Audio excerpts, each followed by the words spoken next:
Hello, long time no see. Although I think if you've been following this channel, you would have, in a way, kept in touch with me and where I've been moving and what I've been doing.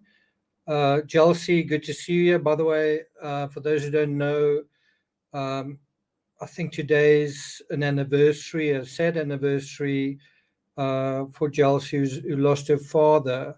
So our thoughts are certainly with you. You know, a little bit of a somber occasion. I suppose you would associate his death to some extent with Easter. I always think of my mother's death, with the change of seasons in October. T says just saw some of his work at a local museum. Good to see you, Paddy, Ellie, Michelle. Good to see all of you guys.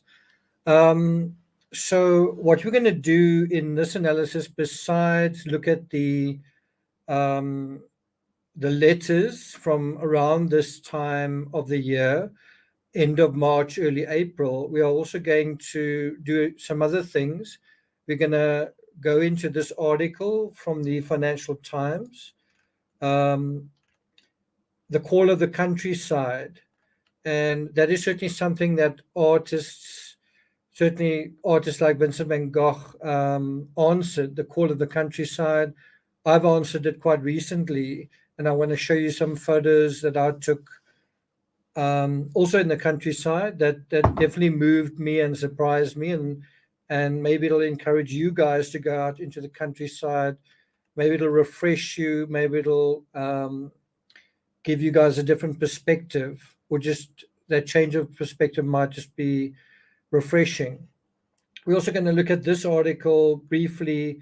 Frans Hals, a Dutch artist, and then the last thing we're going to do is look into very very briefly. We're going to look into the a book called "The Story of an African Farm." If you guys um, watched my previous video on the Karoo, I touched very briefly on it. So, but we will talk a little bit about Olive Schreiner and this book that she wrote that became kind of a instant bestseller in Europe. We're going to look at a quote from it and just how she kind of spoke about the differences in how men and women experience love. And guess, excuse me, guess when it was published? 1883, which is very much in the era of Van Gogh. I guess if he really wanted to, Van Gogh could have read this book. Did he read it? Well, I doubt it. It's possible that his brother may have read it, because Cor van Gogh did move to South Africa, his brother. Okay, so without further ado, we're going to jump into the next letter. Um, just a quick hi to Bruni, to Kimberly Lochran. Good to see you guys. Okay, so let's go over to the 29th of March. You may remember that the letter prior to this one was from Signac, the French impressionist, and he basically gave Vincent a perfect bill of health. He said that Vincent was healthy and physically and mentally, and so once again we addressed with this idea, this narrative of Van Gogh being mad and all this sorts of thing, and you can't help thinking, in the village where he was staying, even you even had kind of like fake news spreading around. In those days, it was called rumors, it was called gossip. And obviously, there was an incentive to those rumors, which was they wanted to get rid of this weirdo. You know, he was also kind of like an immigrant. He was a Dutch dude staying in the south of France. He seemed to be kind of a strange guy. You know, he was an artist. He wasn't married. He didn't go, I guess, to the Catholic Church. He didn't seem to have much money. He seemed just strange. And so, after enough scandal around him, they just wanted him out of their town. The question is, was it really true? Was he mad? If somebody behaves in a strange way, can you give them like a diagnosis like that, and then get rid of them, right? Thanks very much, Janine. By the way, if you guys want to be generous with your super chats, you're more than welcome. I'm definitely heading to America in 2 weeks with a pretty dented bank balance. I mean, my credit card is in negative territory right now, so that's kind of stressing me out. Certainly not your responsibility, but every little bit helps. So if you feeling like being generous, you are more than welcome. This channel did pretty poorly last month. Maybe it can do a little bit better this month. I will also be sharing with you on this channel a trip I did to Nature's Valley, which is quite special. You really see the variety in the South African landscape when you, first of all, if you look at the Karoo landscape and then you look at how it changes over a very short span of time, basically just go over a mountain range and then there's just forest, subtropical forest, but nevertheless very lush. So you literally go, it feels like you go from desert to forest, which is quite a transition. And then after that, I want to share with you a very beautiful stretch of the South African coastline that I saw for the very first time. I'll share that with you guys as well. So you guys are getting to know my country in a similar way that I'm getting to know yours, except I'm going to be in your country. So I'll obviously be sharing some of that on this channel, which is kind of a travel channel. Okay, shall we jump back into that? So basically, Signac, who's a third party, gives Vincent a clean bill of health and throws into question the authenticity of basically the villagers. And this was ultimately a legal question. Is Van Gogh a criminal? Is he someone that the police need to think about? Is he someone that the mayor needs to be concerned with? And what do you think the answer is to that? The right answer is to that. So now we go to the 29th of March. I think it was the last letter in March before we get to April. As you know, I'm trying to coordinate the letters, synchronize when these letters were written to our timeline, just to kind of get a sense of a similar continuity. Okay, so let's deal with 29th of March, which is, around about a week ago now. My dear Theo, a few more lines before you leave. Just now, things are going well. The day before yesterday and yesterday, I went into the town to get things to work with. So that seems to be quite a big deal that he actually went out into the town. Remember, he's kind of a pariah in all at this point. He's kind of, how can I put it? He's persona non grata. So him stepping out is kind of a bit of a risk, right? And so he said, when I went home, I was able to ascertain that the real neighbors, those whom I knew, were not among the petitioners. So basically, what he did was a little bit of investigative work where he found out that the people that know him and that he knows aren't any of the people that are causing all of this nonsense around him, all of this gossip, all of this, um, you know, um, rumor mongering, right? And so it does show you that somebody decided that they were afraid of him or didn't think very much of him. Someone who's really had a vendetta essentially against Van Gogh. And not to make Van Gogh seem like the perfect victim, other people had wanted to get rid of Van Gogh as well, including his own parents. When Van Gogh lived with his parents, he still said they treated him like a shaggy dog and they wanted him to stay in the barn and, kind of wanted him to leave. And so he's been in this position before where people kind of turn up their noses at him, right? He says, however it may be in other quarters, I saw that I still have friends among them.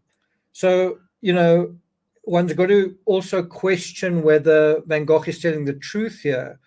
On the one hand, you can say, well, Signac saw him and assessed him in a positive way, but you could also imagine that he was performing, he was sort of behaving in an appropriate way that Signac would give a good report of him.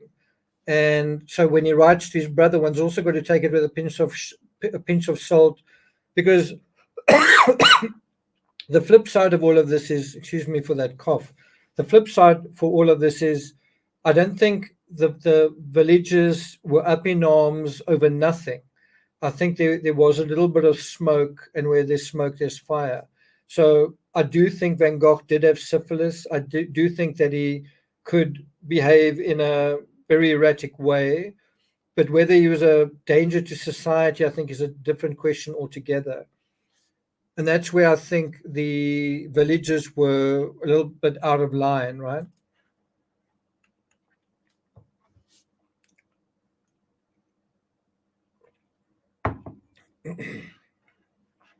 Please pardon me if my voice is a little weak today. I did cycle quite hard. I do a thing where I cycle while watching cycling races, and you get quite caught up in it. And when I do that, my throat tends to be less effective than usual. So if I'm a little coffee, that's kind of what's going on. So please excuse me. He says, in case of need, Monsieur Souls will undertake to find me within a few days an apartment in another part of town. So you can see this is his strategy. After the scandal of the ear incident and the ongoing scandal, we need to get this weirdo out of our town. Van Gogh's kind of strategy is that he thinks he's going to just move somewhere else into all. He doesn't want to move back to Paris, although a year from now he certainly will want to do that, and that's what he does do, although he doesn't move into Paris per se. But his strategy now is to leave the yellow house. That does mean a lot to him, and to move um, into kind of a different apartment. And that is what he's counting on. That is what he's bargaining on. And of course, that's not going to happen, because his next stop is going to be the asylum, and it's going to be quite a horrible, the day after he writes this letter, the 30th, is when he turned 36 years old. That would be the last full year of his life. He would only live through um, not even a quarter of his 37th year. So this is going to be the last full year of his life, and it's not going to be a very happy one. He's basically going to be in an asylum for a year. Um, on the other hand, it's in his 36th year, his second last year on Earth, that he achieves Starry Night, and that is certainly quite an achievement. I think a lot of artists wish they could have that kind of artwork behind their name, and that kind of legacy behind their name. Thanks, Sharon. Appreciate that. Must say it's also nice to be cycling again. It's nice to be back on the horse. I'm trying to make fitness a priority, which is to some extent interfering with my mental energy. For me, it's a bit of a transaction. I'm either mentally fire, fire, fire, and physically a little bit, um, what's the word, stagnating, or the other way around. I admire people who can do both. Okay, so let's go on. He says, I've sent a few more books so as to have a few sound ideas in my head. I've reread Uncle Tom's Cabin, Beecher Stowe's book on slavery, Dickens' Christmas books, and I've given Germaine Lasseteau to Monsieur Saul. So he's read 3 books, right?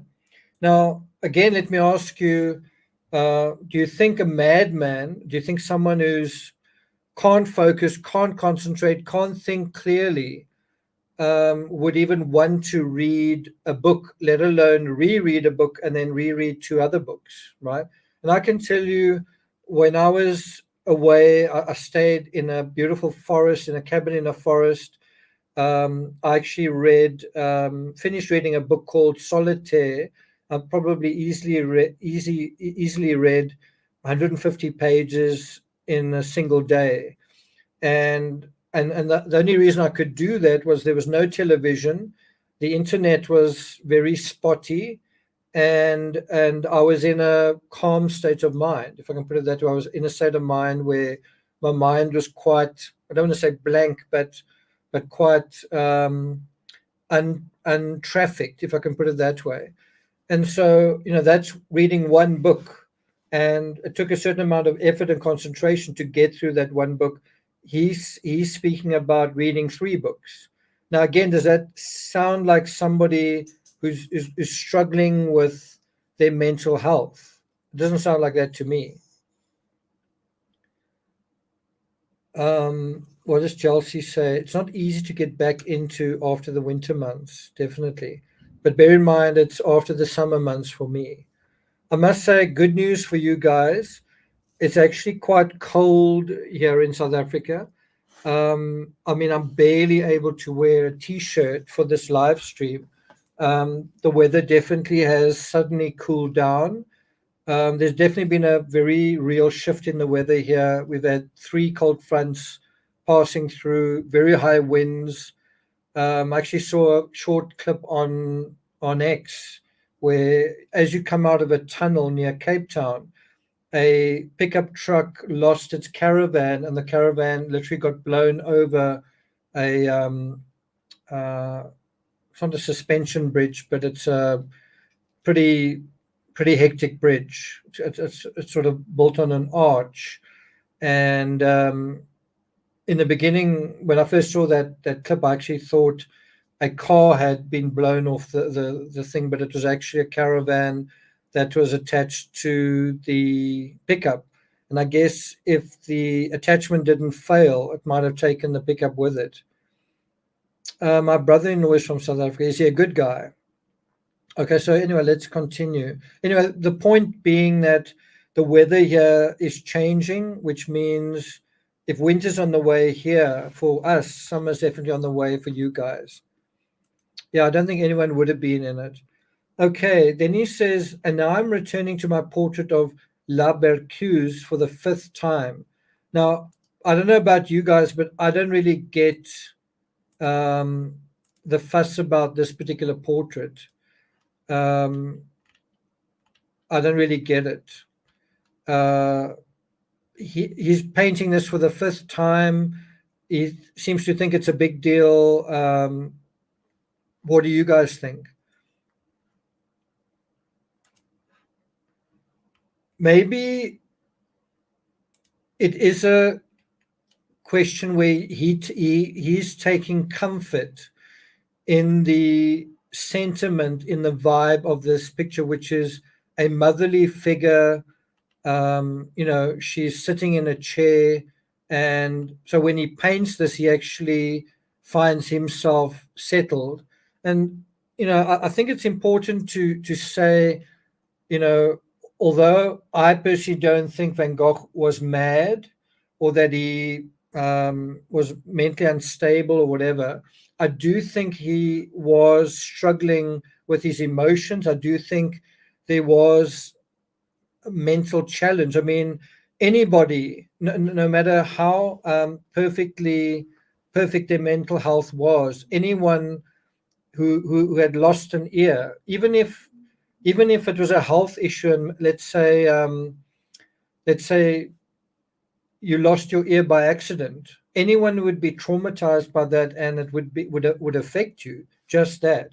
If you add to that his friend abandoning him, and he was so lonely before that, this then compounds that loneliness. So that's like a second layer that's going to create this sort of emotional overwhelm. And then the third layer is um, the sort of community turning against him, and that can actually be the most frightening thing of all, because you don't really know what people are thinking, and sometimes you think, when you imagine what people are thinking, you actually think you can think in an excessive way that's to some extent based on the truth, but it's worse than it actually is. In Van Gogh's case, I don't think he could actually imagine just to what extent the village had turned against him. I mean, it really was a worst case scenario, right? So Sharon seems to like this painting. Ezra says, I see a self portrait there. Well, that's quite an interesting observation with the hair. Valerie says it means lullaby. So yeah, I do think that that we are on the right track there. That when he paints this, it is a way of settling himself down. Anyway, he goes on to say, when you see it, you will agree with me that it is nothing but a chromolithograph from the cheap shops, and again that it is not even the merit of being photographically correct in its proportions or in anything else. Now, it is very interesting how he refers to photography. You know, around the time that Van Gogh was doing his thing, he was literally facing competition from artists, from photographers. So, what I mean by that is, you know, one way that artists traditionally made a living was painting portraits. Now, think about a time that preceded cell phones, that preceded the internet, that preceded electricity, that preceded cameras, right? When if people wanted a selfie or a photo or an image of another person, they needed to recruit a painter to do that. And so the advent of photography was that it put a lot of artists out of work, especially portrait artists. And Van Gogh kind of saw himself primarily as a portrait artist. I think the number of self portraits he painted are it's actually incredible.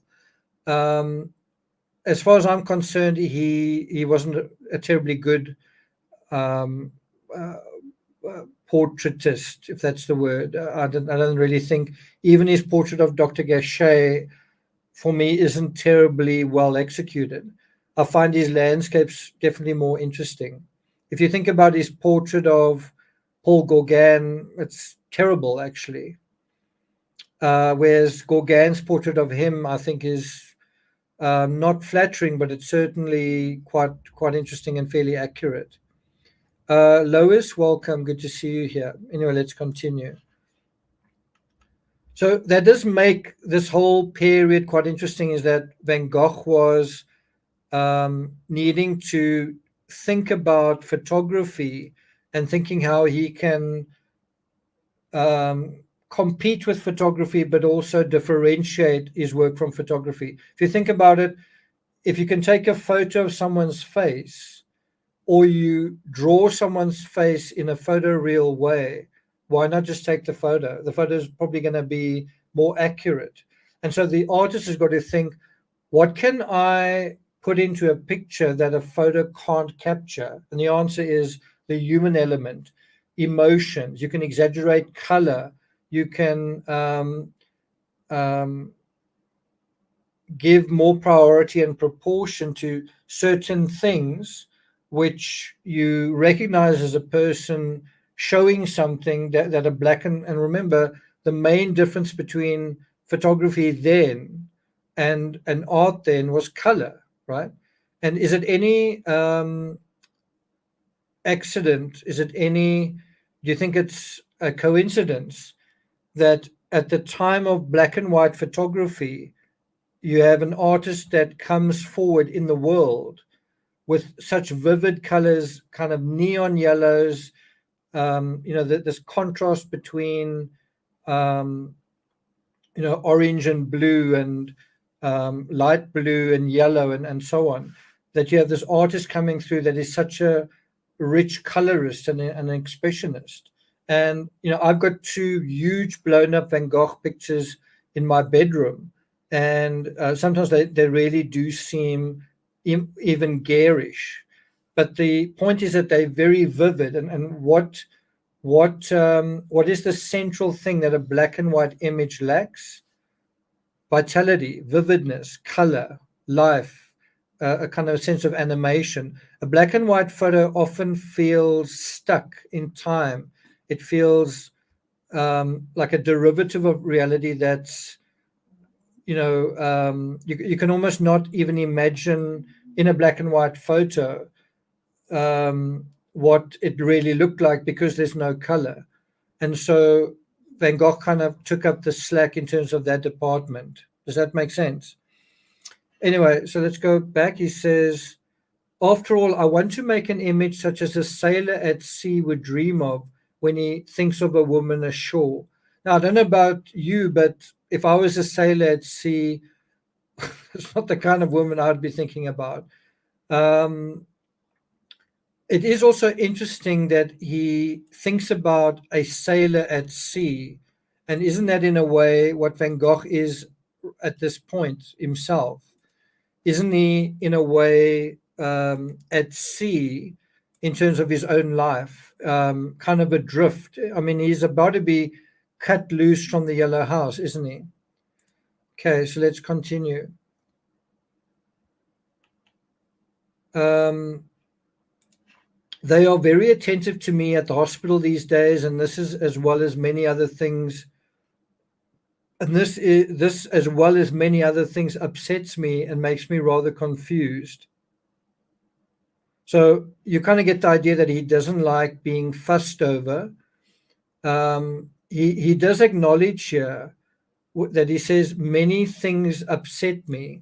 So he's certainly acknowledging there that he's emotional, right? That he's upset. And so the two words that stand out here are upset and confused, right? And again, I think it's quite subtle. Van Gogh isn't in a good place, but that doesn't mean he's a danger to society. Van Gogh isn't in a happy place, but that doesn't mean he's mad. Van Gogh is troubled, but that doesn't mean he's mad. Van Gogh is unhappy, he is upset, he is confused, but that doesn't mean he's mad, right? He goes on to say, meanwhile, I imagine that you would rather get married without all the ceremony and congratulations of a wedding, and I'm quite sure in advance that you will avoid them as much as possible. Now, I must say that is a very intriguing statement. You can almost imagine that his brother getting married now is a very weird sort of juxtaposition. On the one hand, the one brother is kind of under investigation, is being rejected by a community, is being kicked out of a domicile on the one side of France, whereas on the other side of France, the other brother is being celebrated. I mean, that's when you get married, essentially a community of sorts, families come together and they give you a vote of confidence. And it's not only family, but friends and well wishers come there and they basically endorse the union, right? And think about everything that's going on. Theo's being congratulated, Theo's being accepted, Theo's being having kind of maybe going to have a party. Theo has found love. Theo has got a companion, and he's going in that direction. Meanwhile, his brother's going in the complete opposite direction, right? And that's also got to be quite hard to deal with. Um, I can tell you that my brother right now is super, super fit. I went swimming with him the other day, and he is in incredible shape. He actually came fifth in South Africa in a triathlon in his age group. Is really on fire, and I must say, next to him, I feel really um, like the Michelin man. And what I'm trying to say is, you may be in a particular situation, and you may feel a little bit depressed about it, or a little bit unhappy about your situation. But that situation can feel so much worse when your sibling in that same area is um, incredibly effective, incredibly successful, incredibly happy, or whatever word you want to use. In other words, when you find yourself comparing yourself to, let's say, your brother or sister in a particular area that means something to you, and they are doing really, really well. And in this case, it's the Van Gogh brothers. The one brother is being accepted and loved and celebrated by the community that he finds himself in, whereas the other brother is being literally rejected. Not in a like, oh, we don't like you. They're literally going to kick him out of his home, and on top of that, kick him out of the town that he's in. Now, I don't know how many people or you've ever heard of where someone has. I mean, you hear about people that get kicked out of their homes, or that the landlord puts them out. But how many people can you mention offhand that are basically asked to leave the town that they live in? You just don't really hear about that much. The Ramses chose to do that. The Ramses kind of felt Boulder is um, what's the word, is a lost cause. And I think they were right. I think they knew they're not going to really have um, the support where they were, that they perhaps wanted, and so they left Boulder of their own accord. But certainly they weren't thrown out of Boulder. Does that make sense?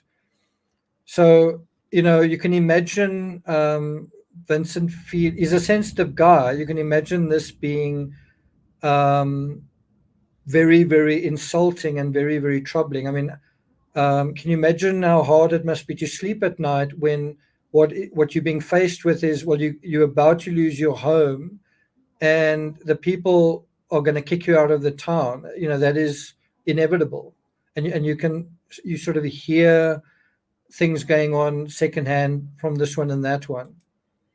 But the point being, what had to have made it so much worse was, at the time that he's going through all of this, his brother is incredibly happy. His brother is in love, and what, his brother's life sort of taking off in that respect, which kind of makes him um, probably makes it difficult for his brother to understand what's going on with Vincent, and even less wanting to come down and like come down personally and directly to help him, right? You can imagine if Joe wasn't part of the picture, and if he wasn't about to marry Joe, um, Theo probably would have the time, the space, and probably would have made the effort to see his brother. But Joe was actually um, where his focus was at a very unfortunate time in Vincent's life. Okay. He says, if you see Koenig or others, and especially the Mauve cousins and Lecomte, don't forget to give them my very best regards. These last 3 months do seem so strange to me. So there is another acknowledgement that something weird was going on. I'm certainly not here to say nothing to see here. I don't know what people are talking about. This definitely was a strange and a difficult um, month for Van Gogh, perhaps the strangest and most difficult of his entire life.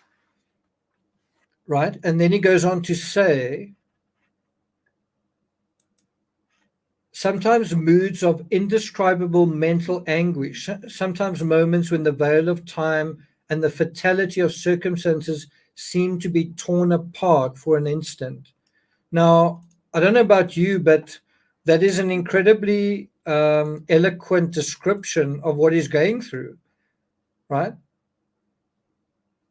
Thanks, Ellie. That's really nice to hear. Thanks for that.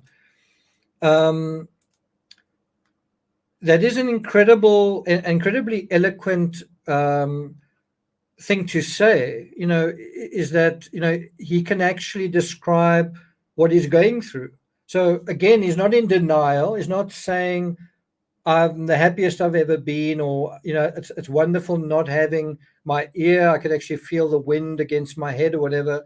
He's not covering up what's really going on. He can be honest about what's going on, but what he's talking about here is really something that's to do with emotions, isn't it? He talks about moods of indescribable mental anguish, moods. And why wouldn't he be in anguish given the situation that he's in? Again, it's four layers, really. He's lost his ear, it's going to affect his appearance. It's got to be painful as well. He is about to lose his home. The whole village have turned against him.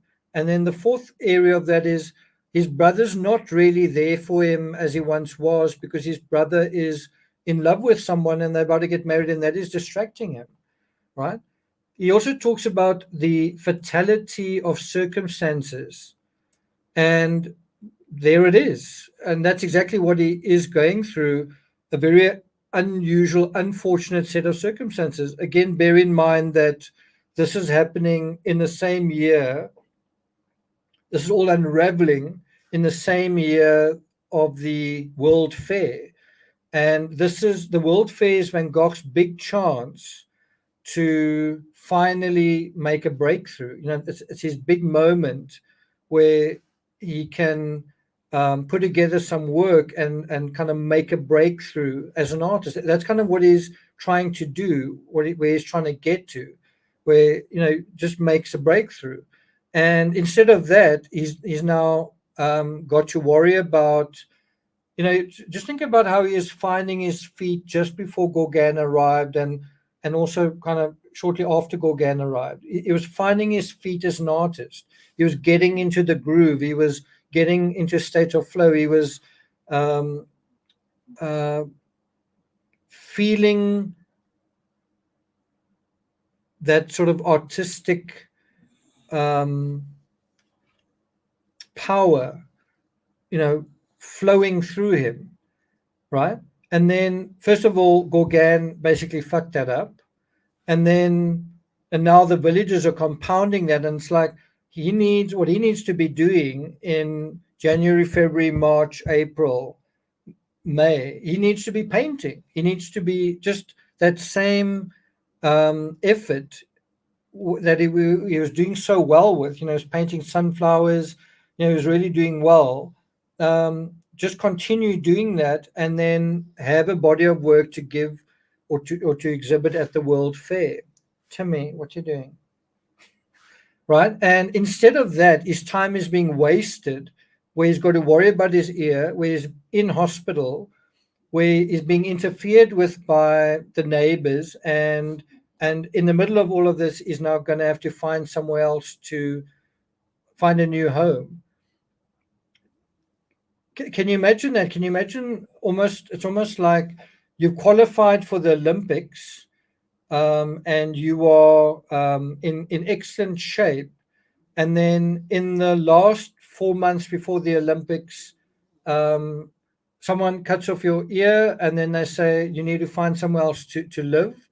And your sponsor says, sorry, we're merging with another company, so we can't really look after you the way we did. You know, all of that effort that went on before, all of that momentum just kind of gets wasted. And I think that is when he talks about the fatality of circumstances. Unless you are in his shoes, you're not going to really realize the bitter grinding, um, what's the word, um, sort of misfortune of it. Now the absolute bad luck that he's having, right? Um, it's difficult to explain, um, when you spend so much time on your own and you develop so much momentum in something, to have it just lost for what seems to be no good reason. But the answer is also that life happens. You kind of can't expect the world to revolve around you when you don't explain who you are to the world, right? That's the other side of things. What does Cash say? We are in 1889. Yeah. Okay, let's go on. So he also says, the veil of time seems to be torn apart for an instant. Certainly, you are right. After all, damn well right. Even allowing for hope, the thing is, the thing to do is to accept the probably disastrous reality. Again, does this sound like a madman? The way that he's expressing himself. Does he sound like he's out of touch with reality? So he's not in denial. He realizes what's going on. He says, I'm hoping once again to throw myself wholly into my work in which I've fallen behind. That's the absolute theme in which he finds himself. Like, what does he want? He wants to be able to work. He feels like he's fallen behind, right? And he has. He says, oh, I must not forget to tell you a thing I very often thought of. Quite accidentally, I found in an article in an old newspaper some words written on an ancient tomb in the country between here and Carpentras. Here is here is this very, very old epitaph, say dating from the time of Forbes Salambo. So yeah, you've got quite a, you've got this artist who's suffering, who's emotionally overwhelmed, but is nevertheless still in touch with the real world around him, and he's noticing things besides his own predicament. And he says he saw this very old epitaph and on a tomb, and it said, Thebe, daughter of Thelui, priestess of Osiris, who never complained of anyone. If you see Gauguin, you should tell him that.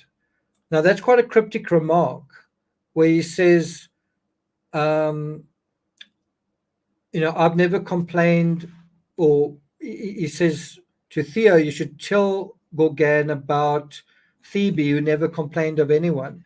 And you kind of got to wonder, why does Vincent want Theo to convey this message? Is it because Gauguin complained a lot when they lived together?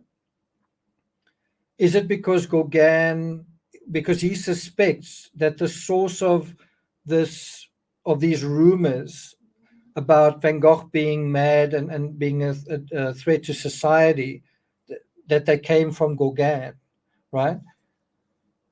Because it's quite interesting, the juxtaposition here of the epitaph, somebody who never complained of anyone, and his reference to Gauguin.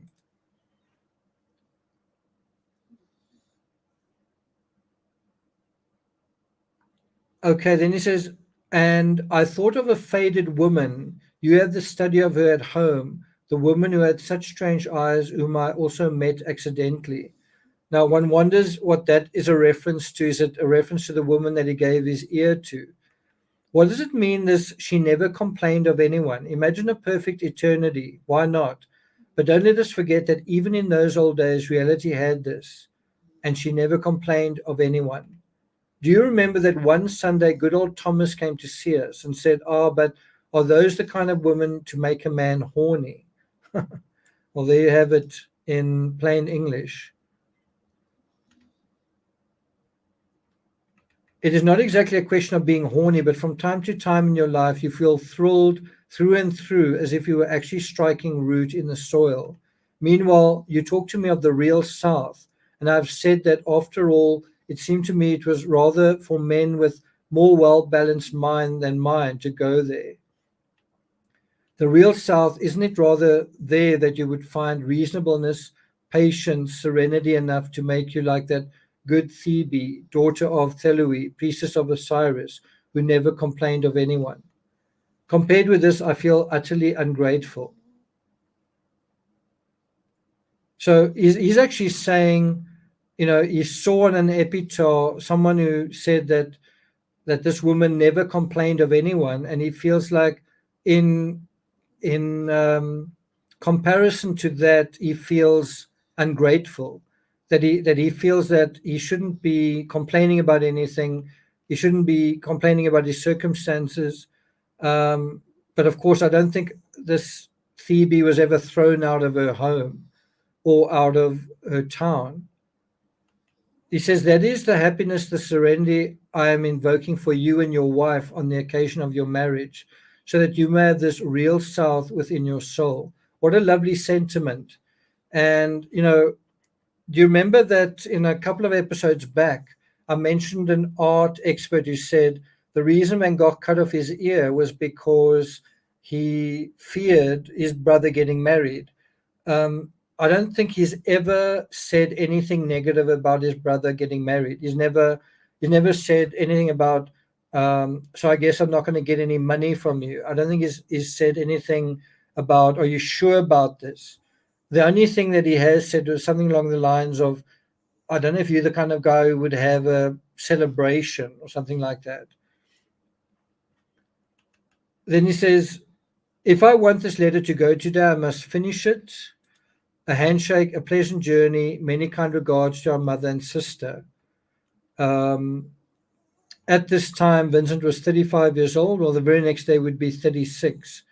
So Vincent sends this letter to Theo on the eve of Theo's journey to the Netherlands. Okay, so now we're going to go to the 4th of April, and then we've got two more letters to do. The 4th of April and the 5th of April. The next letter is quite a short one. It's again from Paul Signac, and he says, and it's a postcard, and it's sent to Vincent van Gogh. My dear friend, after having rambled along the coast, I settled in Cassis. I'm sending you my address so that you can let me know how you're getting on. I've written to your brother, but he has not answered me at all, with a cordial handshake. So quite a nice gesture from Signac. You would imagine if Signac had been disingenuous, he wouldn't send this postcard. So quite a nice gesture from him. Then the 5th of April, letter from Vincent van Gogh to Theo. Um, there doesn't seem to be any mention of Vincent's birthday, not even in that postcard from Signac. I don't know whether he would know about it.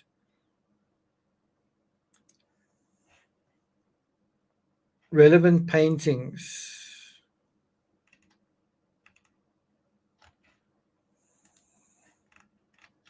Okay. My dear Theo, a few words to wish you and your fiance all happiness these days. It is a sort of nervous affliction with me that on festive occasions I generally find difficulty in formulating good wishes. But you must not conclude from that I wish you happiness less earnestly than anyone else, as you may well know. So here he actually addresses directly to his brother, I am happy for you. Um, right? I am happy for you. The other thing that's quite interesting with this, think about it. His brother gets married. His brother, that is his closest friend, his most supportive family member, um, is going to get married, and he's not going to be at the wedding, right? Think about that. His brother, this person that's so important in his life, is going to have this really important event taking place, and Vincent's just not going to be there. And I'm sure that he'd want to be there, right?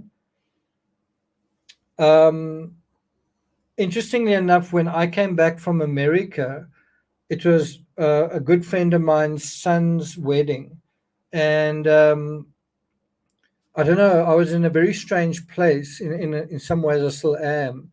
I just felt I kind of on that day I put out the clothes that I was going to wear to the wedding, and then I didn't go to the wedding. I just felt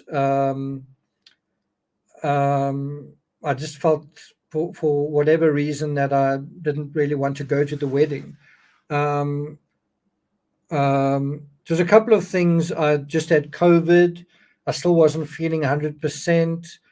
Um, I felt a little bit wary of being in crowds, both getting sick from them, but also possibly infecting them.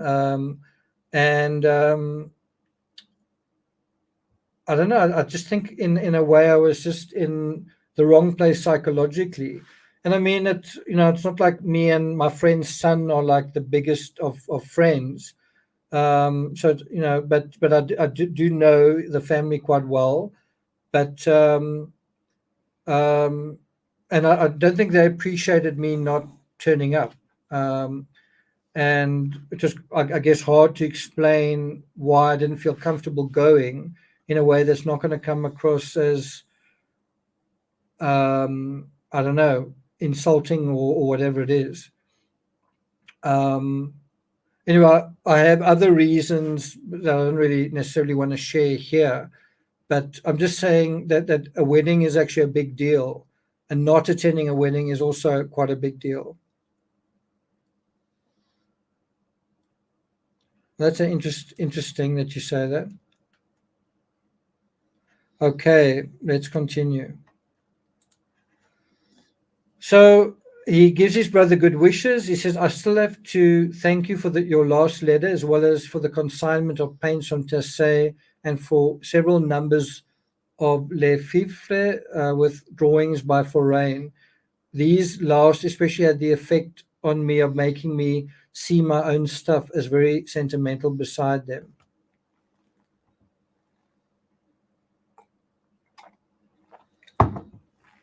He goes on to say, I waited several days before answering, not knowing which day you were leaving for Amsterdam. Besides, I do not know either if you are getting married in Breda or in Amsterdam. So it seems like Theo is getting married now. Theo has left to go to the Netherlands to get married now. But if, as I'm inclined to think, it will be in Amsterdam, then I assume that you would find this letter there by Sunday. So he's not completely aware of where his brother is going to be. By the way, just today, our friend Roulon came to see me. He told me to give you many greetings from him and to congratulate you. His visit gave me a lot of pleasure. He often has to carry loads you would call too heavy. Now, that's really, in a way, his only friend. Roulon is the postman, and you can imagine with a volume of letters Vincent is writing to his brother and his brother writing to him. You can imagine that he would make friends with the postman, and he did. And that is also a heavy loss, is the fact that the postman kind of transferred to another town.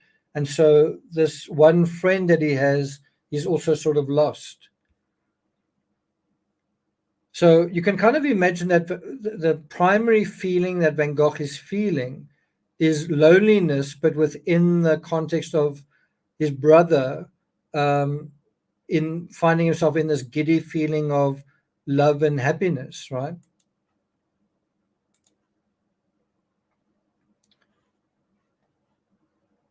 So he goes on to say,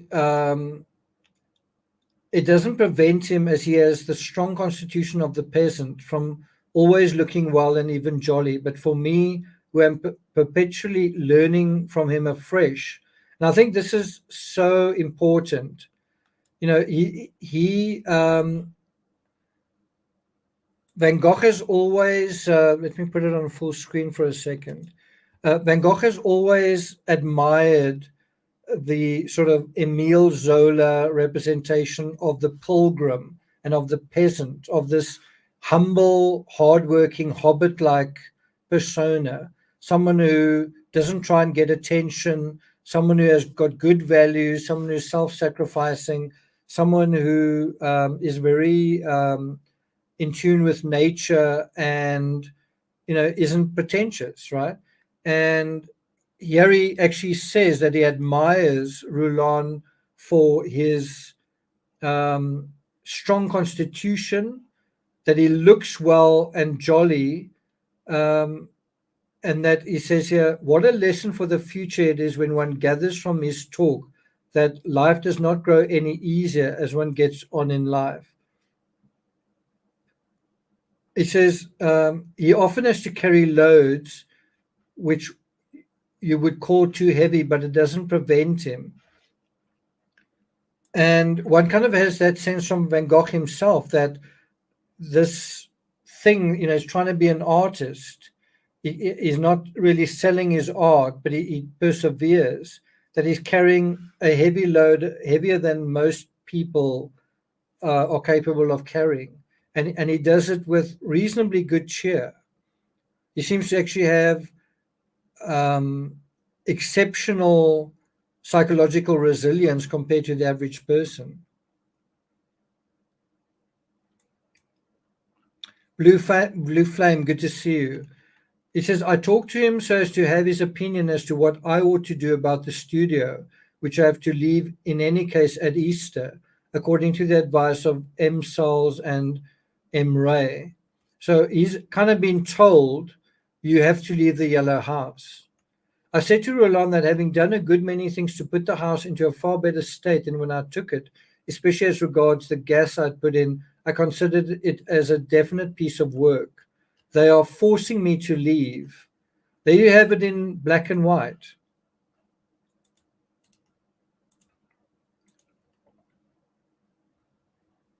There you have it in black and white. And I was in that situation once where I was staying with someone. I was the upstairs lodger, and I was renting the upstairs part of this house, and I knew the writing was on the wall when the person downstairs that I was renting from, when she got a boyfriend, and I just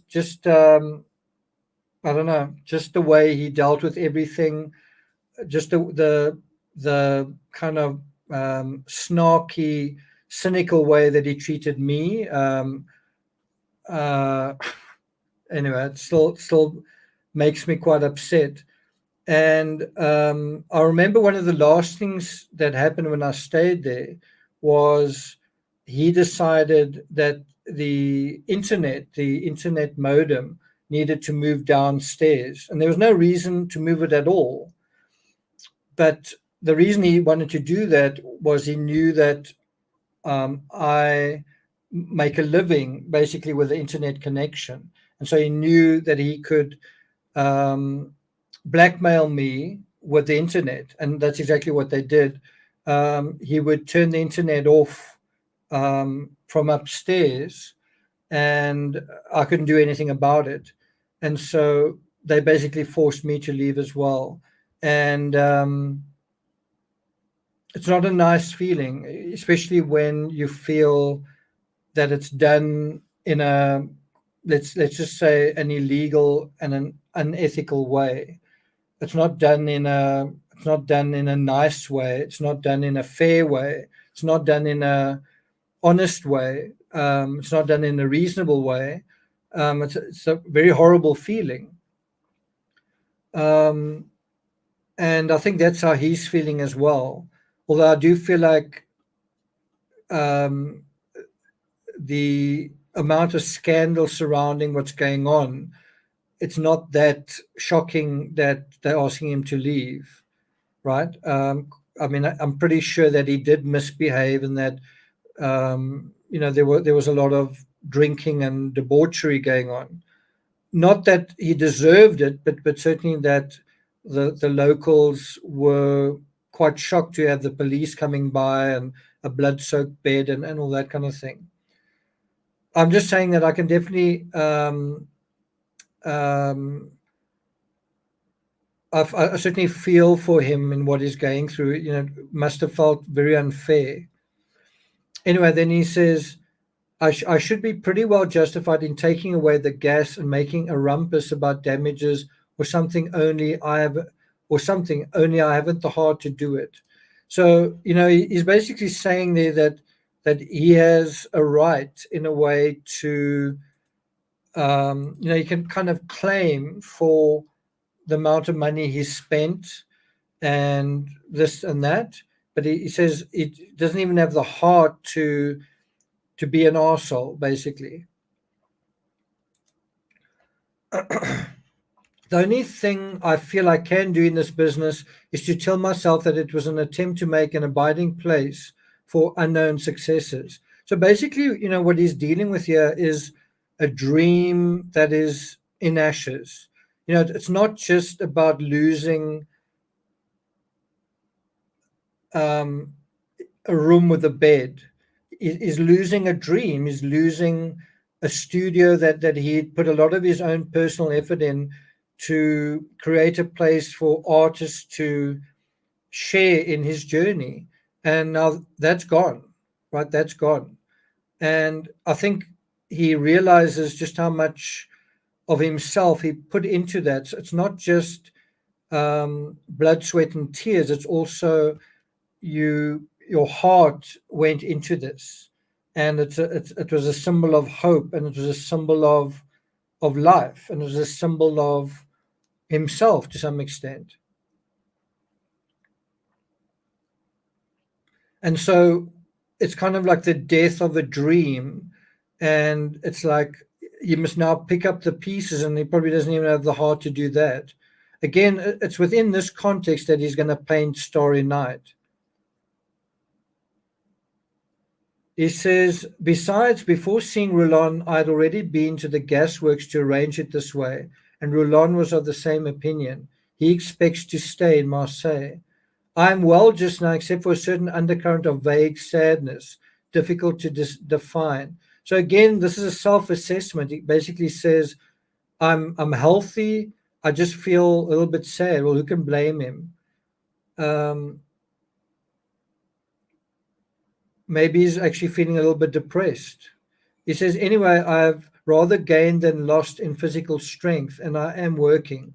Just now, I have on the easel an orchard of peach trees beside a road with the alpils in the background. Well, how's that for appropriate to our channel?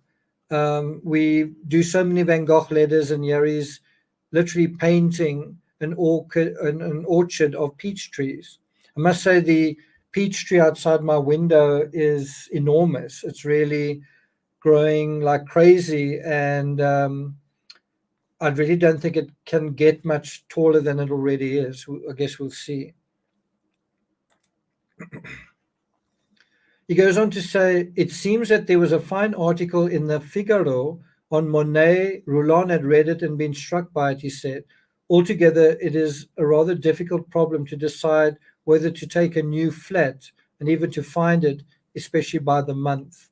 Monsieur Soles has spoken to me of a house at 20 francs, which is very nice, but he's not sure if I could have it. At Easter, I shall have to pay 3 months' rent, the removal, etc. All this is not very cheering or convenient, especially as there seems no prospect of any better luck anywhere. Roulon said, or rather hinted, that he did not at all like the disquiet which has reigned here in all this winter, considered even quite apart from what has fallen on me. So that's quite interesting that Roulon has kind of been reading the tea leaves, and he says, I really don't like the vibe in this town. It's not good.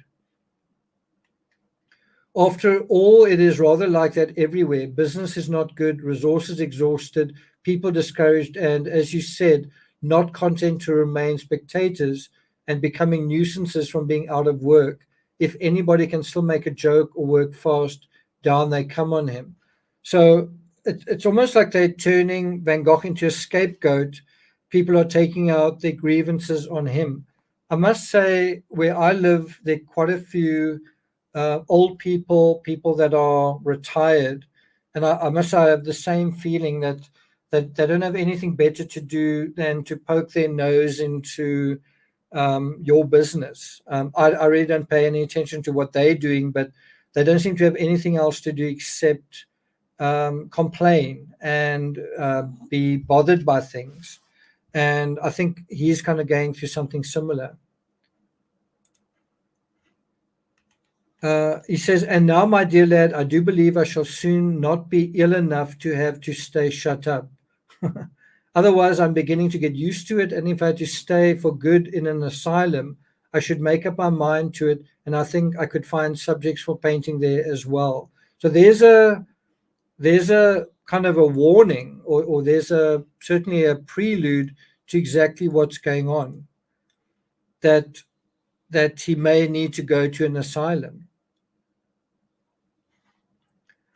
He says, write to me soon if you can find the time. Rouland's family was still in the country, and though he earned slightly more, the separate expenses are greater in proportion, and so they are not really a farthing better off, and he was not without very heavy anxieties. Fortunately, the weather is fine and the sun glorious. The people here quickly forget all their griefs, well, if only for the time being, and then they brim over with high spirits and illusions.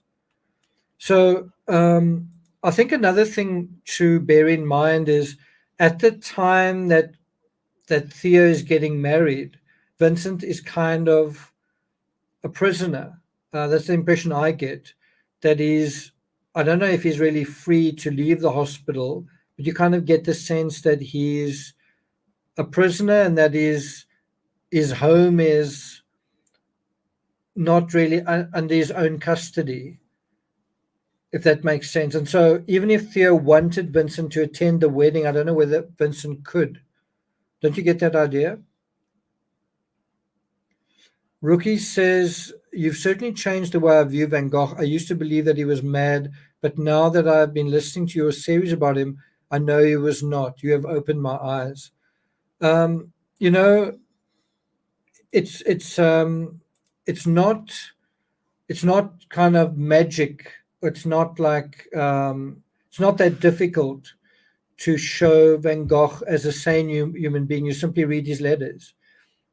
And I challenge anyone to find a letter where Van Gogh, one out of 700 letters, I challenge you to find a letter where Van Gogh is incoherent, where he is manic, where he is insensible, where he where he has lots of spelling mistakes or anything like that.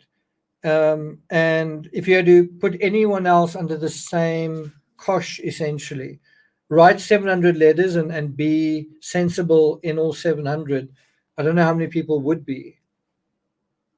Certainly not the length of letters that he writes. And yeah. Anyway, let's continue. Thanks for that comment, Rookie. So he goes on to say, I've been rereading Dickens's Christmas books these days. There are things in them so profound that one must read them over and over.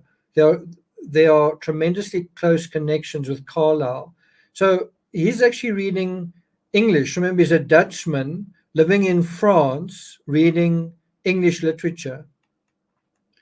Rouland, though, is not quite old enough to be like a father to me, has all the same a silent gravity and tenderness for me, such as an old soldier might have for a young one. So you can see that Van Gogh does clearly have, um, I don't want to say a soft spot for Rouland, but he definitely, there's a closeness between the postman and the artist. There's definitely a strong sense of kinship, especially from Van Gogh to Roland. All the time, but without a word, as something which seems to say, we do not know what will happen to us tomorrow, but whatever it may be, think of me.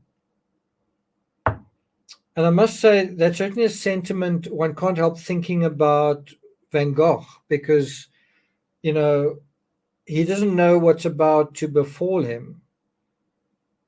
I'm talking about in the next basically a year to 18 months. He says, and it does one good when it comes from a man who is neither embittered nor sad, nor perfect, nor happy, nor always irreproachably right. But such a good soul, and so wise, and so full of feeling, and so trustful. I tell you, I've no right to complain of anything whatever about all.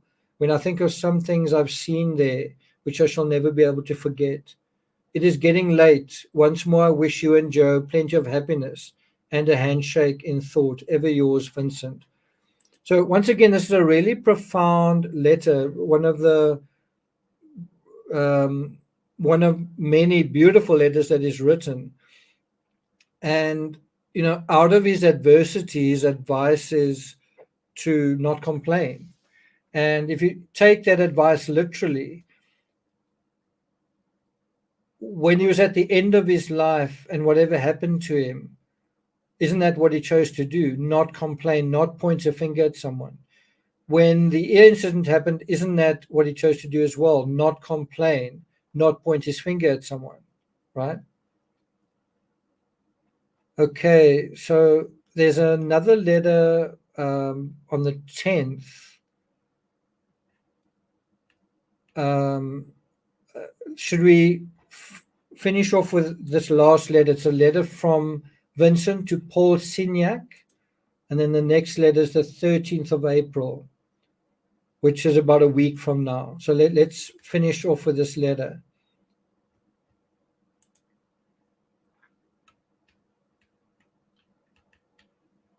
Now, if you look at what you see on screen there, that is literally the markings that Vincent put on paper in April 1889. And you might not see much in this, but the guy who made these squiggles would produce Starry Night. And I do think the astonishing thing about Starry Night is the mental travails that he was going through. It's actually hard to imagine him producing Starry Night just out of nothing. I think he needed that mental restlessness, that mental um, the stirred up emotions to come up with those stirred skies, right? I was just speaking to someone recently about A Beautiful Mind.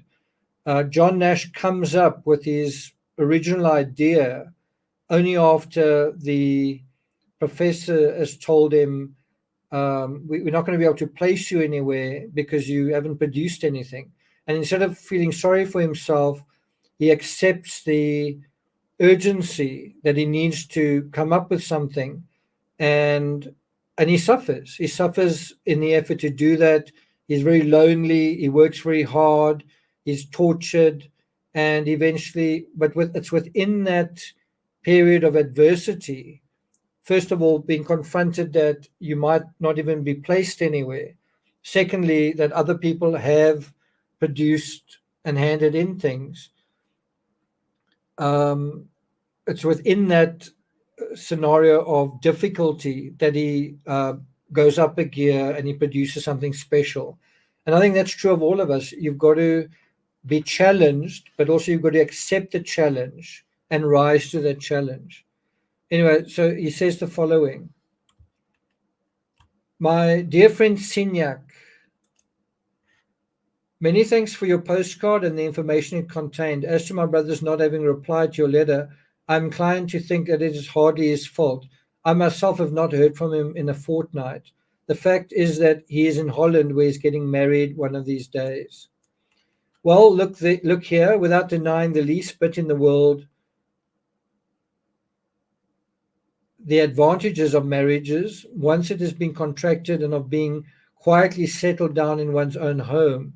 When I think of the obsequial pomp of the reception and the lamentable congratulations on the part of the two families, still in a state of civilization, not to mention the fortuitous appearances in those chemist jars where the antediluvian civil and religious magistrates are kept, goodness gracious, mustn't one pity the poor wretch who's obliged, after having provided himself with the necessary documents, to repair to a locality where, with a ferocity unequaled by the cruelest cannibals, he is married alive at a slow fire of receptions and the aforesaid funereal pomp. Now, I have to say, you can't imagine Van Gogh saying this in a million years to his brother, right?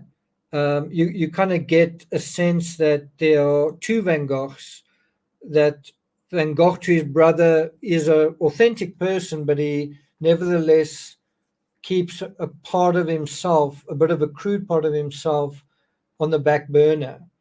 When he communicates with fellow artists, he seems definitely to take things up a gear, doesn't he?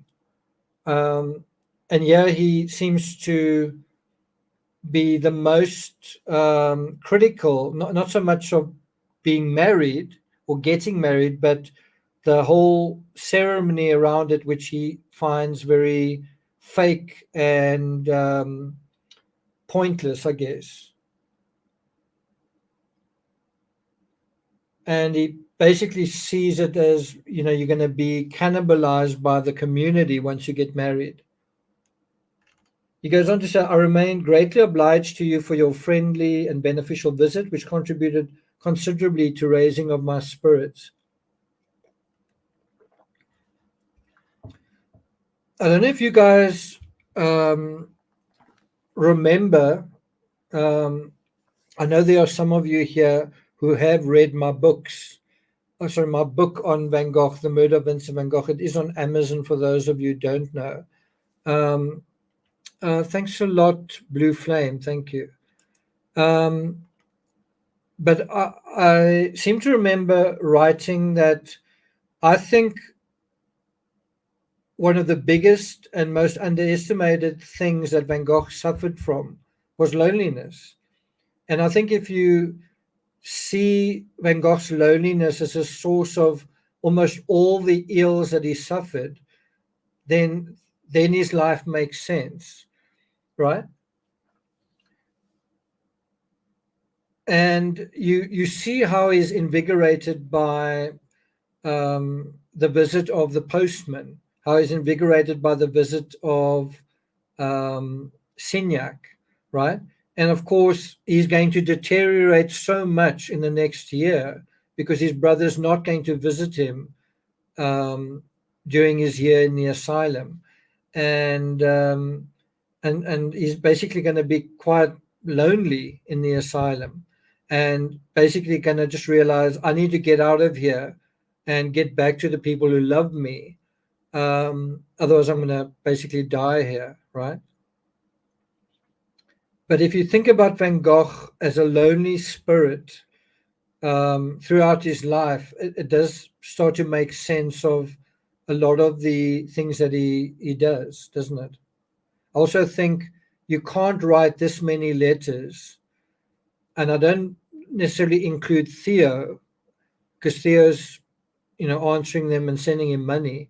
But I don't think you write this many letters and put this much effort into the letters if you don't have a lot of time on your hands, and you wouldn't have this much time on your hands if you weren't lonely, right?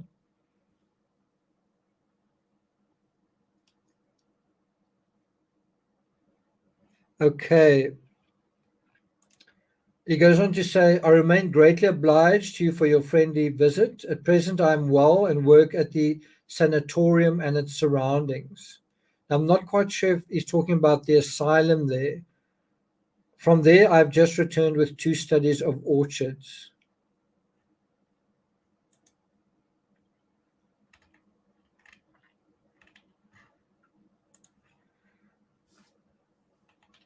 Here is a hasty sketch of them. The big one is a poor green landscape with little cottages, blue lines of the alpines, sky white and blue.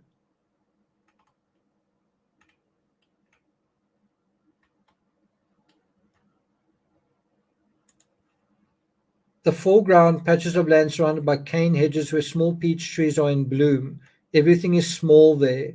The gardens, the fields, the orchards, and the trees, even the mountains, as in certain Japanese landscapes, which is the reason why the subject attracted me.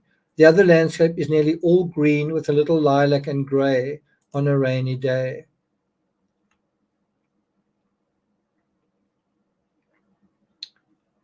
I wonder whether he's not already at Saint-Remy. He says here, I work at the sanatorium. Because the Alpines is a range of hills that I remember cycling through. He says, I was very pleased to hear that you have settled down now, and I am longing for news about the progress of your work and about the character of the seaside scenery there. Since your visit, my head was just about returned to its normal state, and for the time being, I desire nothing better than that this will last. Above all, it will depend on a very sober way of living. So that is how he diagnoses him the cure. He says the way I need to be healthy and to be in a normal state of mind is to be sober, right? I mean, doesn't it basically sound like he's saying, in order for me to be okay, I need to be sober. In order for me to be okay, I need to live a sober life. In order for me to be okay, I shouldn't party. Isn't that what he's saying? And isn't that exactly what he does? He doesn't party, he doesn't drink, he doesn't womanize, and then he does get better. He says, I intend to stay here for the next few months at least. I've rented an apartment consisting of two very small rooms. This does sound like he's at the asylum, if he's talking about the next few months. But at times it is not easy for me to take up living again, for there remain inner seizures of despair of a pretty large caliber. Right? And so it does seem like it's not just that he feels sad. It's not just that he feels lonely. It's not just that he feels, trying to think of how he expressed it, anguish, but he almost has like a seizure of despair. And I'm not sure kind of what's been happening to me, but I've definitely um, been struggling a little bit with anxiety more than usual. I don't know whether it's got something to do with COVID, but I was running on the treadmill the other day, and just the thought of getting on a plane and perhaps being at the window seat and having a very big passenger next to me and not being allowed to move or able to move for hours at a time, and then that's flying to Europe, and then the flight to America, the same thing. I don't know. I just felt this almost this panic, and I had to stop the treadmill. I like literally couldn't breathe, and that's kind of been bothering me quite a lot. I don't know why. It might be have something to do with writing about Boeing and analyzing what's going on with Boeing, but just the thought of flying to America, the flights, those long flights, are definitely making me unusually anxious. And I wonder whether it's not that same kind of anxiety. You can imagine if you're kicked out of your home, then your whole sense of stability, your whole sense of being anchored is disrupted. And you might feel very vulnerable. You might feel very helpless in terms of your own life. And certainly in the daylight hours, you might be able to deal with that in a normal sort of way. But late at night, if you can't sleep, um, that's when those negative thoughts perhaps become hard to deal with. Deborah says Vincent arrived in Saint-Remy in May 1889. Um, I'm aware of that, but if you look at what his letter says, I really don't think he's talking about. He says I intend to stay here for the next few months at least. I don't think he's talking about the hospital. He says, I've rented an apartment consisting of two very small rooms. Unless he has, and that's going to kind of go pear shaped. I don't know. I must say, when I look at this particular image, that looks like the those mountains in the distance. So that does look like a view from the all side towards the asylum. But then when I look at this image, I can't help wondering whether that's not closer to the asylum. A view of Arles with trees in blossom. So I guess it can't be.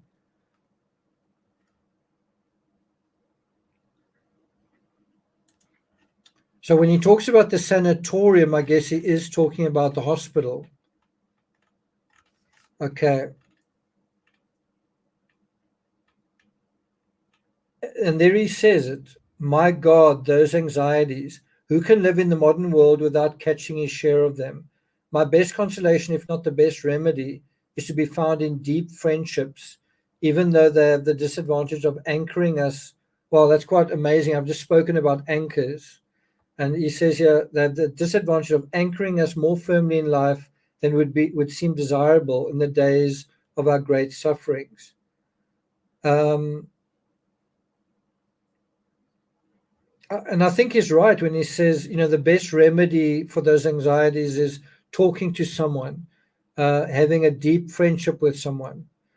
In other words, it's in a way not feeling so alone, right? Once more, many thanks for your visit, which gave me so much pleasure. A hearty handshake in thought.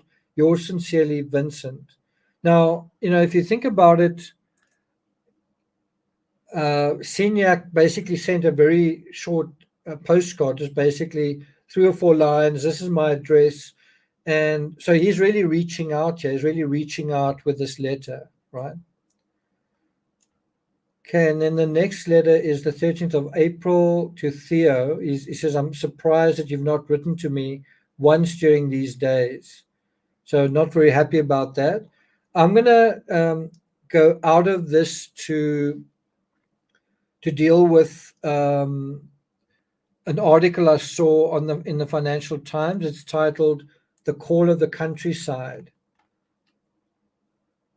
and when I think about that, I think about um, old buildings, old homesteads, old farms, kind of history.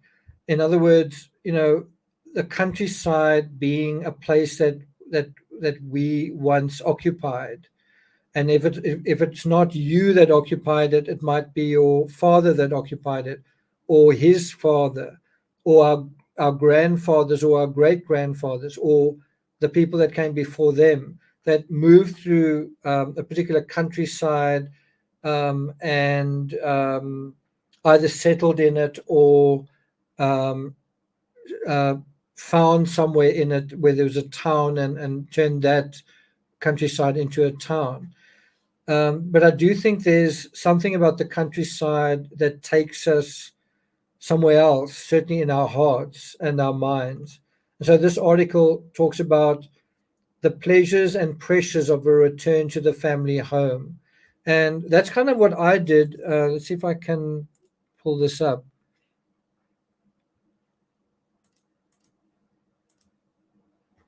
I'm only going to share 4 pictures with you, but as some of you know, I stumbled upon this home in the countryside.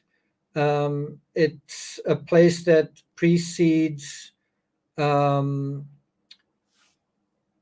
electricity and telephones, and you can see it's got very high ceilings.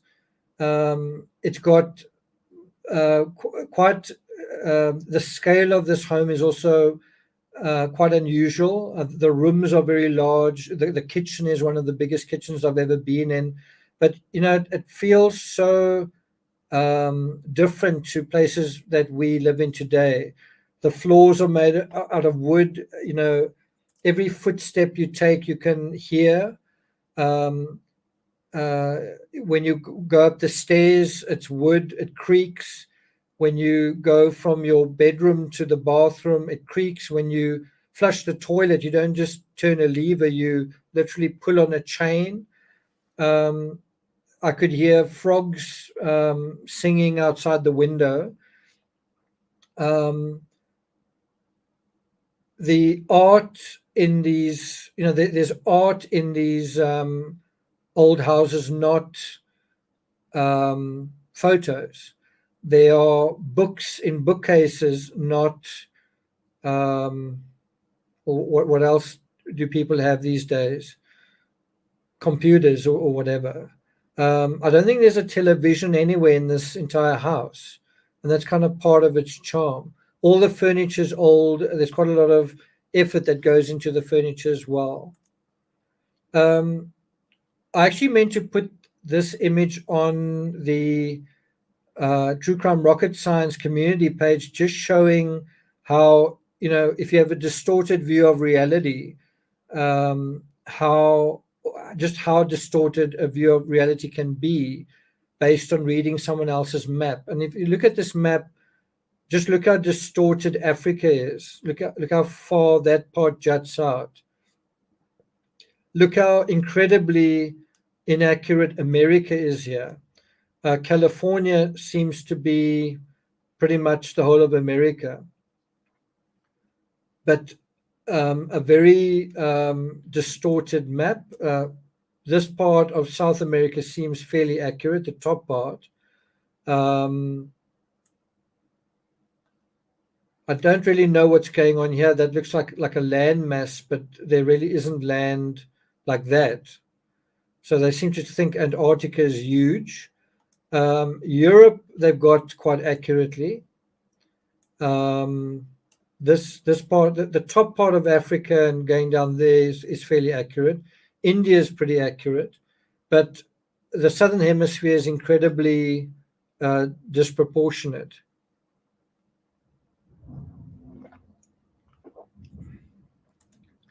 But the point being, trying to rely on somebody else's map is something you've got to be careful of. And although we can look at this map with the benefit of hindsight and laugh and see in an instant just how mistaken they were. Well, at the time that this map was out there, it was regarded as a blueprint of what the world was. People thought that's the world. Well, it's not. And in a weird way, today, there are people also telling you that this is what the world is in certain areas, in politics, in true crime, in this area and that area. And that's why you've got to think critically and be aware that no one necessarily knows everything, right? And the best way to figure out what's really going on is to think about what's really going on and not simply to rely on somebody else's version of what they think is going on, right? Yeah, it does look like Australia doesn't really exist, right? Unless they think this huge landmass here is part of Australia. There's Borneo. I don't see New Zealand. I must say, in this map, Africa is the biggest continent and Asia is pretty small. So they also didn't have a sense of Asia. And then there's just another view of this house. Um, it's a kind of house where you want to sit outside, watch the sun go down. Um, how many houses these days really have porches that you want to sit on? Often the porch today is a garage, and you park your car on it, or you drive your car into the garage, and then you're inside the house. Obviously, in a situation like this, there were no cars, there were horses and carriages. Um, you know, so there was far more of an emphasis on being at home, being comfortable at home, socializing at home, and cooking at home, and also um, just trying to think and gardening as well. And there's a picture of the outside of the house.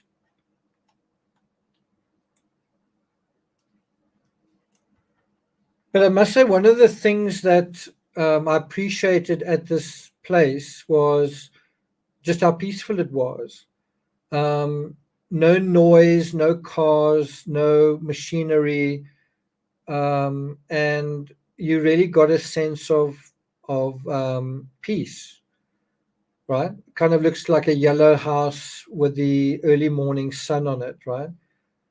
And it's also a house that is part of the surrounding landscape. Look at the ivy creeping over it, and just how the house and the garden sort of go together. And that, I think, is what's kind of lacking in city homes. There are often no gardens. um, and once you're in the house, there doesn't seem to be much effort to connect you to the outside. Chelsea says, I have one. It's lovely. That's good to hear. Okay, I think that's all I've got in terms of that. So now we're going to go from the call of the countryside. Let's just see if there are any other images here. I must say, England really does have a incredible countryside, especially when the sun shines. Another thing about the countryside are the animals. When I was when I was at this particular farm, there were monkeys in the trees. Monkeys literally like turning their heads like this to see Timmy. Um, and so you kind of have a relationship with animals, a closeness with animals that you don't really have anywhere else, right?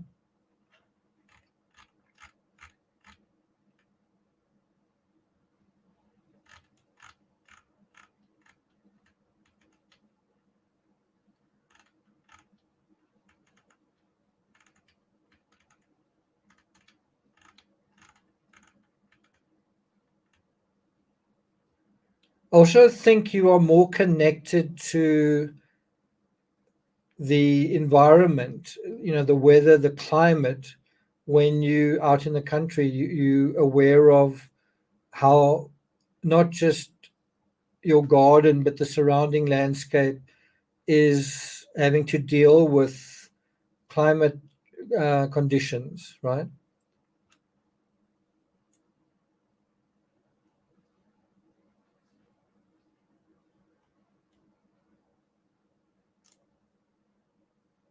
So there you have it. The issue of cost has always been at the heart of the story of the country house.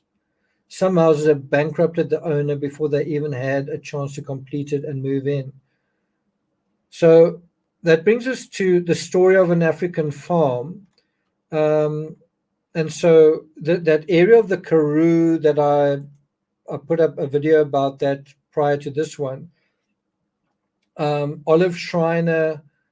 Just want to see if we can get a good picture of her. That's her.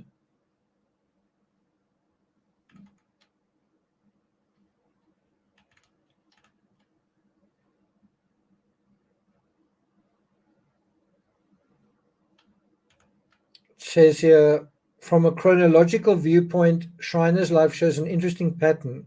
After she spent the first 25 thereof in South Africa, she was in England for more than 7 years and also lived during this time in Europe.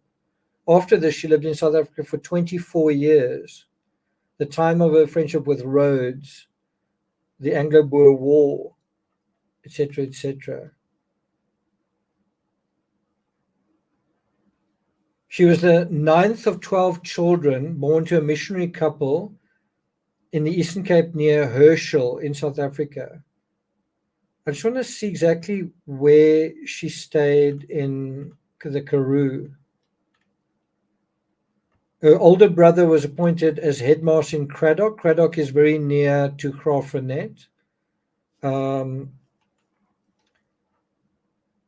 she had a brother Theo who left for Cradock. Um, on the way to a post at Berkeley East, she met Willie Bertram, who shared her views on religion.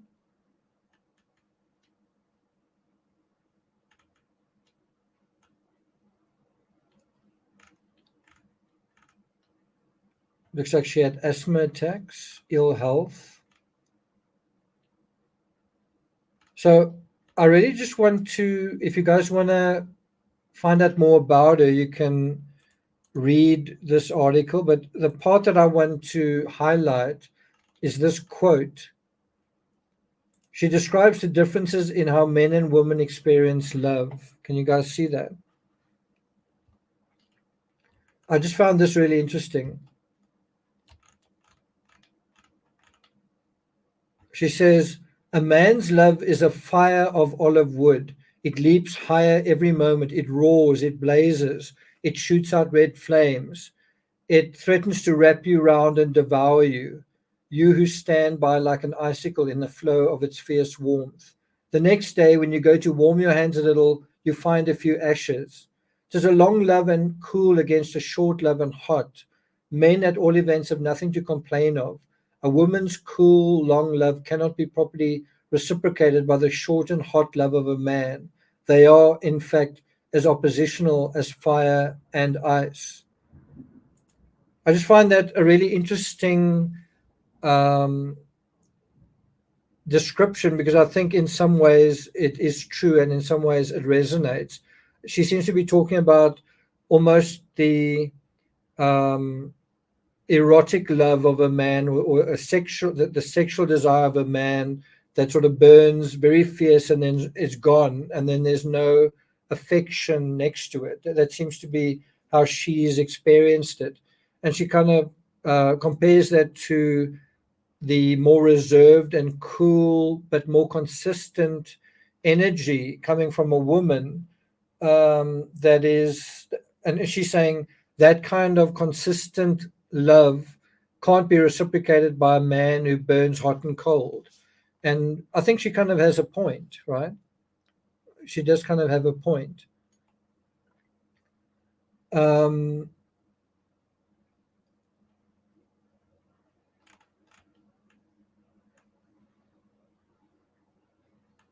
So what's really interesting about the novel that she wrote, A Story of an African Farm, is it's regarded as almost the first feminist novel of its time. So it was written in 1883, and so it was basically a British woman who was born in South Africa who experienced, ironically enough, given that we're talking about Van Gogh, basically the descendants of Dutch immigrants who had very rigid religious beliefs that were sort of um, imposed on, I guess, certain British people, and her being one of them. And she found their culture to be stifling. So she found it to be sexist, racist, and other things. And hence she wrote this novel about it. And I wouldn't be surprised if Van Gogh himself found the cultural time in which he was born to be similarly stifling in certain parts of the Netherlands. That's why he left. Um, so, just a little bit of information about the novel, the plot of the novel. Um, It details the lives of three characters, first as children and then as adults, Waldo, Em, and Lyndall, who live on a farm in the Karoo region of South Africa. The story is set in the middle to late 19th century. The First Boer War is alluded to but not mentioned by name. The book is semi-autobiographical. So there you can see she wrote the book under the pseudonym, giving a male pseudonym of Ralph Iron, You guys may know that the author of Out of Africa also gave her name as a man's name originally. That the Danish author, what's her name again? Um, Karen Blixen. I've actually read the book. Really is a good book. I'm just trying to think what her original name was. Um, sorry, the original author's name for the book.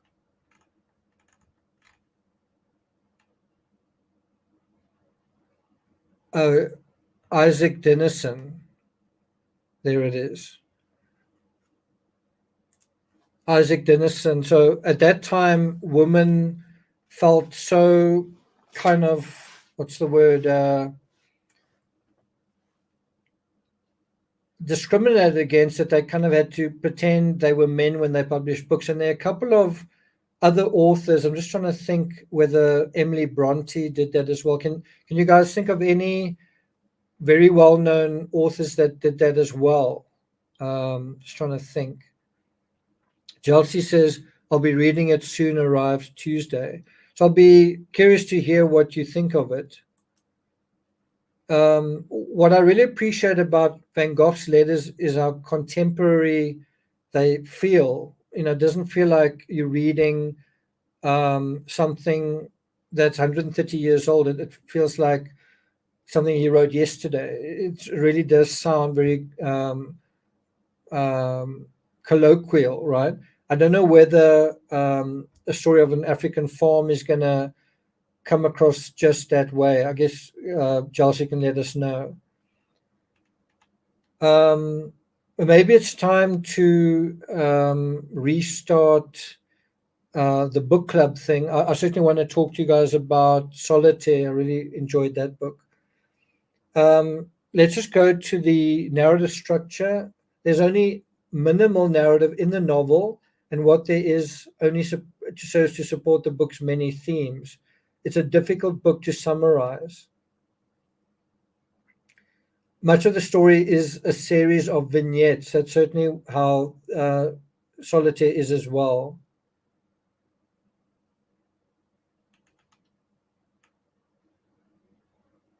Anyway, so the last thing I want to talk about is Frans Hals at the National Gallery, described as a superb, swaggering show.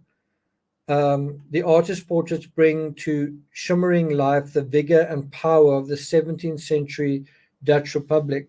And all I really want to mention in this article is where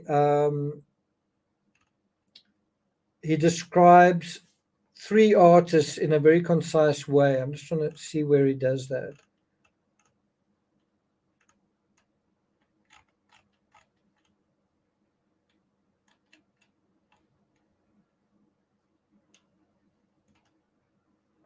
Just give me a second. I did quickly go through this article. These are a couple of paintings by Frans Hals, just to give you an idea that they're very full of people.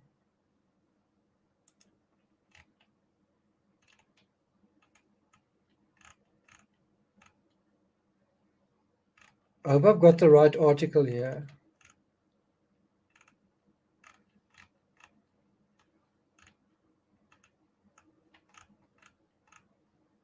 I may not have the right article. So here you have a reference to Van Gogh. Hals said Van Gogh painted portraits, nothing, nothing, nothing but that. But it is worth as much as Dante's Paradise and the Michelangelos and Raphaels and even the Greeks. This is not actually the article that I want to share with you guys.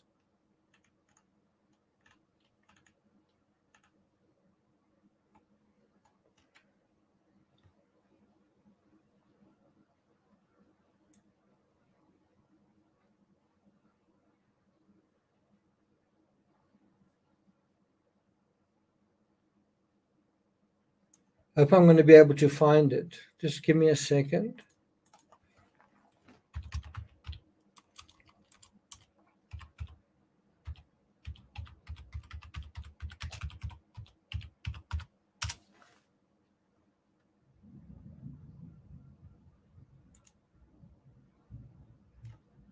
This is the right article. Okay. So the one part that I wanted to highlight is this paragraph right here.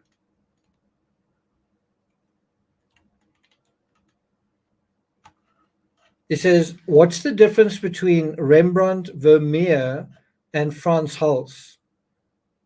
Dibbets asked rhetorically almost the minute we sit down. Now Dibbets is I think, the curator of the Rijksmuseum, right? Or he's the director of the Rijksmuseum in the Netherlands. And I've seen the Rijksmuseum. I haven't gone inside it. I didn't have too much time, so I went to the Van Gogh Museum, which is kind of right around the corner. Anyway, this is the part I want to highlight. He says, "What's the difference between Rembrandt, Vermeer, and Frans Hals?" Rembrandt, for me, is all about the human condition.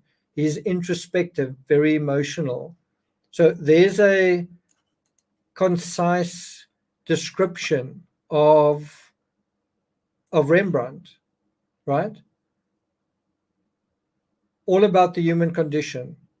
Vermeer, it's that perfect moment of happiness, tranquility, everything in its place. And by the way, there was a Vermeer right inside, as you stepped inside the house at Dwarsvlei, there was a Vermeer right on the left hand side, girl with a pearl earring. And then he says, with Frans Hals, it's the vivaciousness and the joy and the movement. And what I appreciate with this is the ability to take an artist and to distill all of his life's work into kind of a simple sentence that conveys in a simple way what that artist is all about. And so think about, how would you describe Van Gogh in a simple sentence? A lonely, misunderstood colorist. Can you do better than that? So that's maybe just something to think about. Okay, so that is, I think, all I've got for you guys. I think this is a relatively short Van Gogh letters. We're coming in under 2 hours. We only dealt with 3 letters, but we are in the middle of April. Um, we are in the last 2 weeks, essentially, before he goes to the asylum. And we're running out of time before he paints Starry Night. But you can see just the horrible situation and circumstances emotionally that he's finding himself in. And so those the the sky above Saint Remy is actually not a very happy sky. I think what we perceive as um, fairy tale and magical, he was actually painting in a place of restless anxiety, um, even almost a sense of panic. And so it's, in a weird way, a misunderstanding, I think, of what Van Gogh was actually feeling. And I do find it quite amazing that you can perceive someone else's malaise as magical. And maybe that is actually a way to transcend that yourself. I mean, if you've watched the movie A Beautiful Mind, the way John Nash experienced the world when we see it looks quite magical, but it had to have been a nightmare to experience himself, because he was also a very lonely scientist. Bex in Wonderland says, late as usual. I'll have to watch the beginning later. Thanks, Nick, for these. Bex in Wonderland, I remember seeing a comment of yours that resonated, but I can't quite remember what it was. Lynn Lippy, have you just joined us as well? Because I'm about to skedaddle. Um, Beautiful movie about a nightmarish life. Yeah. Okay, so I'm about done here. I originally was going to do a live stream on the affidavit of Chair Daybell, but I just honestly didn't feel like it, and I sort of feel like I want to do it just before the trial starts. So I might end up doing it on Monday afternoon or Monday night. Thanks a lot, Chelsea. Appreciate it. Um,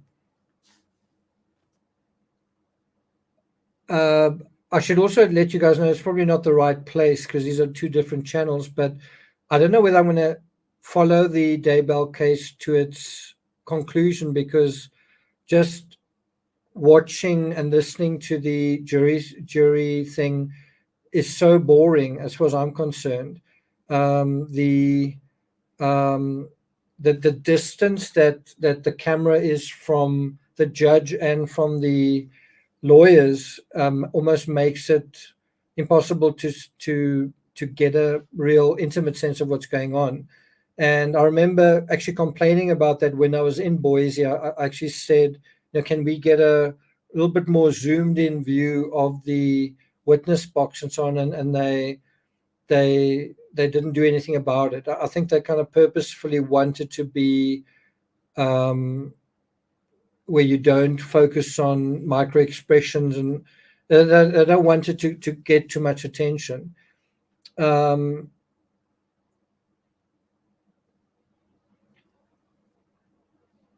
so I'll probably jump onto the Karen Reed trial, which I think starts a week from now after covering part of the Cheddar Bell case. So if I do that, don't be surprised. Yeah, I know some of you are following the Apple River stabbings. I just sort of feel like because you can cover things endlessly, you can cover the next case, the next case, the next case. And I don't really sort of feel ready to open up a whole new case. I just don't really feel ready for that.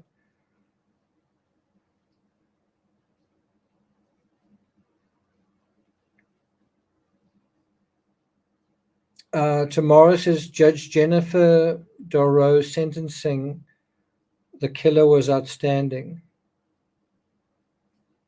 Yeah.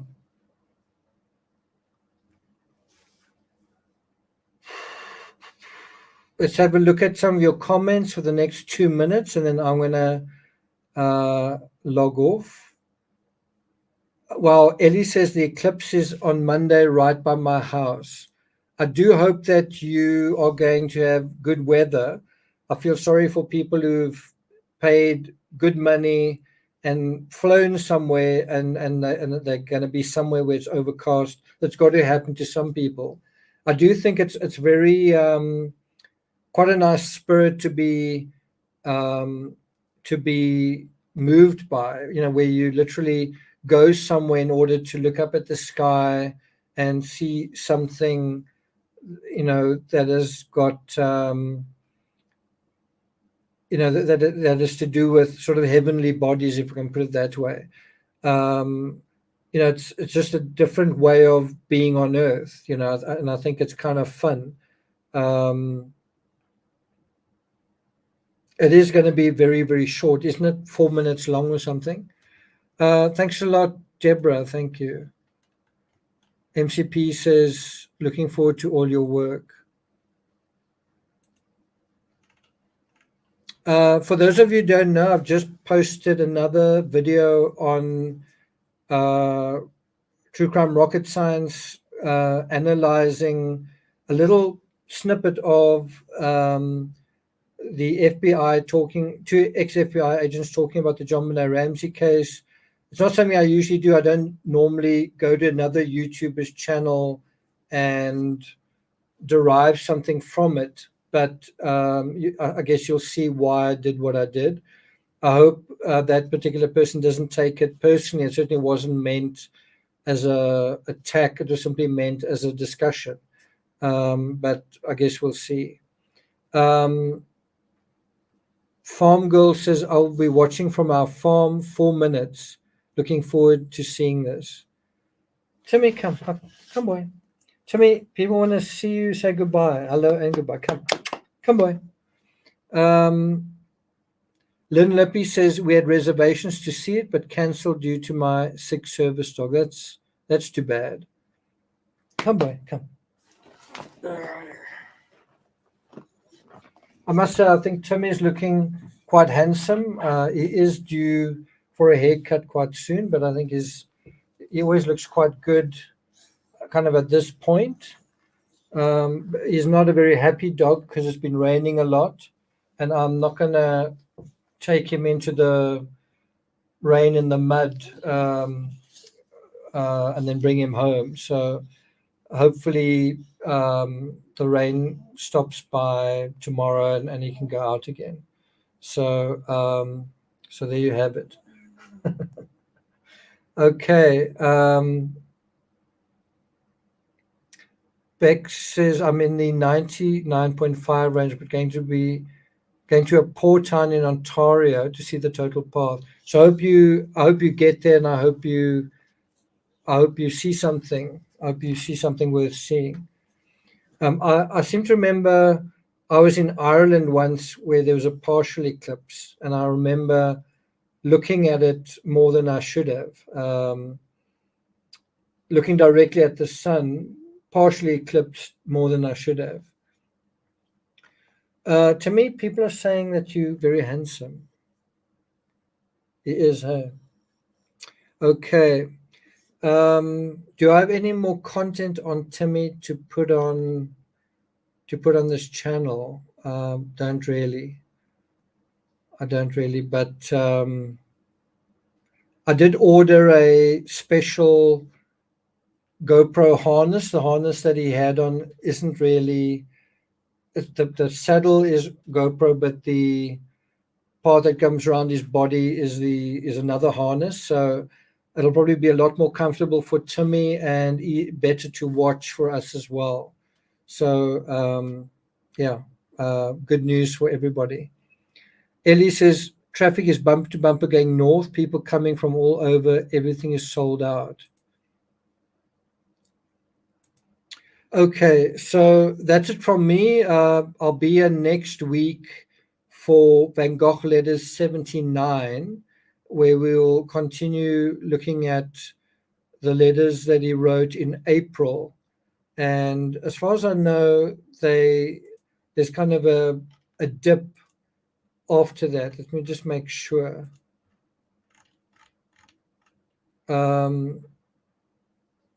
January, February, March, April.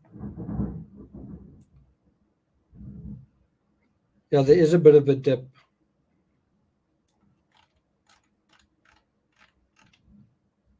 Especially June and August. August, there are only 3 letters. Never a good sign. Okay, guys, did you hear the lightning? So I'm going to be off. Thanks a lot for joining me. Thanks a lot for the super chats. Remember, if you're watching on replay, you can also hit the thanks button. As you guys know, I'm traveling to America in about 2 weeks' time. And this time I'll only be on the East Coast, although I might be heading to Indiana. If you're in Florida, South Carolina, New York, or Connecticut, maybe we can arrange kind of a get together. So let me know. Lynn Lippy says, so glad he's getting a new harness. Well, I'm sure he is as well. Okay, guys, thanks for joining me. Take care, and I'll see you guys next time. Bye.